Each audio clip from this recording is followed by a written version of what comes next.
My friend Becca took me to the hospital, but I hadn't told the hospital what had just happened to me.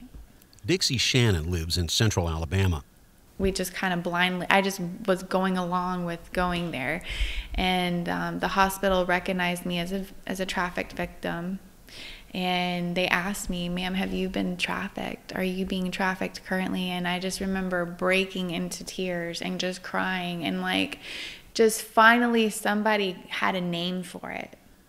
Somebody had a name for the torment that I had just been through. It happened twice. First when she was 17, and again in her mid-20s. Each time, Shannon says her trafficker acted like he was on her side, at least at first. She recalls the second time around. This guy was going to give me some security. He was going to put me in a hotel room. I was going to take a shower. I just needed to eat.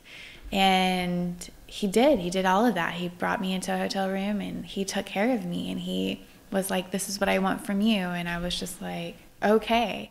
The phrase, "what I want from you," is one you hear a lot from survivors of human trafficking. It's like a code that means you're about to enter the life. That's code 2 for the world of commercial sex.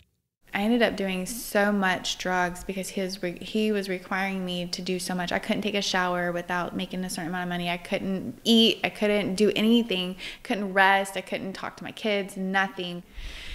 And I couldn't do anything. And I ended up, getting to a point where I was like, I'm going to either kill myself because I'm going to overdose on these drugs, or he's going to kill me.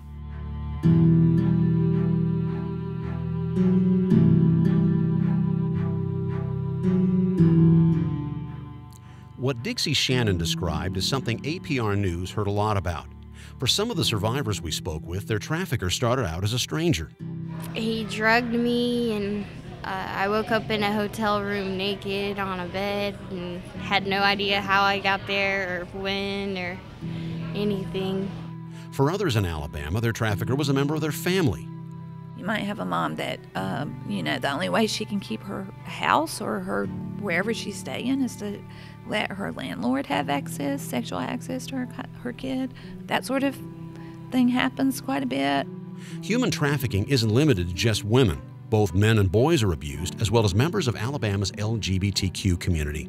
Most of our kids identify as bisexual, and that's because they've been sold to this person or that person, males and females, so they really don't know what their gender is.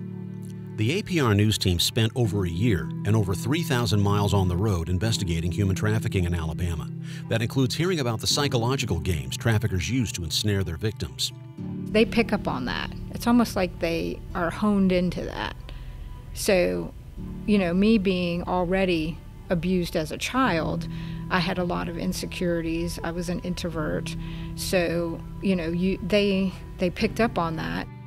APR News also heard from cybercrime analysts in Birmingham who study sex traffickers when they advertise on the internet in Alabama. This data can track sex workers who live in the state and those who travel here like a caravan. So if I can find 5 girls who are all in Atlanta on Monday and Birmingham on Tuesday and Chattanooga on Wednesday, but all 5 girls are in those cities on those days, that's usually something that we would consider an indicator of trafficking. And for those who choose to buy these illegal services,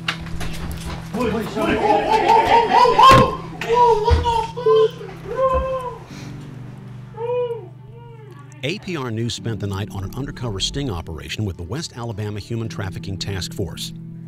And we'll look at the mindsets regarding human trafficking, like how the Deep South handles the issue compared to people in the Midwest. In the Midwest, it's very much like, let's fix that. What can I do about that?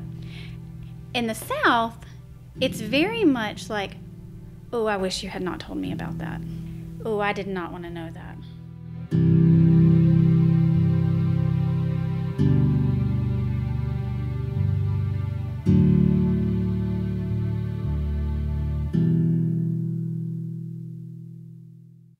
But the fact is that, unfortunately, there is a prevalence of human trafficking throughout the entire state.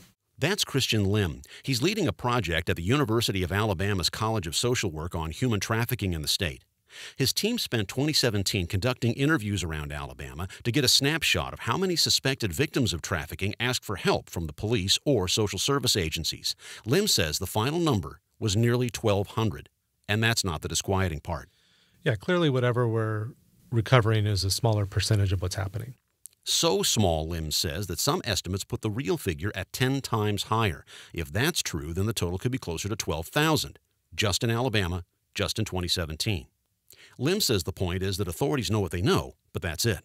So if you flip that on its head, what that means is there's a lot of professionals in our state that are running across victims of human trafficking, but not identifying it and seeing them as victims of human trafficking.